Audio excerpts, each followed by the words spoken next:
Pokemon Scarlet is in the 9th generation of the video game Leviathan Pokemon. It takes place in the Paldea region, which is loosely based on Spain, and follows the main character through induction to school and then their treasure hunt, which allows the world to open up into a promising open world that at first glance appears very exciting and has a lot of potential to allow for a truly exploratory and permitting experience.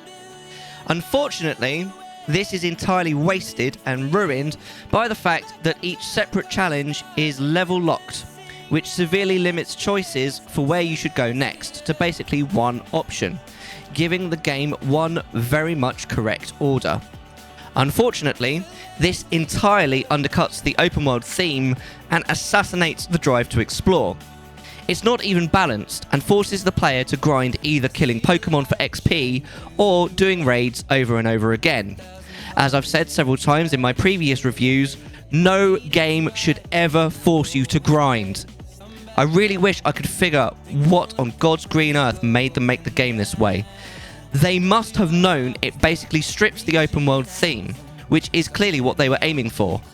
A game that has one correct path through and doesn't make it easy to deviate doesn't deserve to be called an open world game, and as such, I don't think this deserves to be called an open world game. It gets worse. Because it was designed as an open world game, the overarching story is fairly light on the ground, with 3 major stories playing out concurrently, with basically no side missions or anything outside these 3 objectives. The motivation for going on these missions is tenuous at best, especially when you factor in the fact that none of the characters are remotely endearing. In fact, quite a few of them are entirely annoying, condescending, and honestly, infuriating. The graphics also leave a lot to be desired. I know that Pokemon isn't exactly a game that needs to have 10 out of 10 graphics, but come on, I've seen GameCube games with better graphics than this. This came out in 2022. Why does it look like this? Why do things that are more than about 10 yards away move at 4 frames a second? You might cite technical limitations, but they made Tears of the Kingdom look amazing. I don't believe for a second that the Pokemon Company is running into hardware limitations, and this can only be nothing but an excuse. It's not something I expect from a AAA title, it's not something I expect from Nintendo, and it's certainly not something I expect from a game I paid £60 for. And I haven't even started talking about the buggy mess this was on the day it came out, and the multitude of graphical and minor gameplay bugs still experienced after being patched to fix the initial mess. I'm sorry I'm getting my Karen energy going, but paying this amount of money for a game that isn't even finished is entirely unacceptable and is something I've come to expect from companies already in disgrace like EA. Not from Nintendo, a company famed for expensive but generally high quality products. Never before with Nintendo have I felt like I've wasted my money on a mainline game. And if it wasn't for the fact that I streamed it and enjoyed my time with my community, I would genuinely regret the money I spent on this.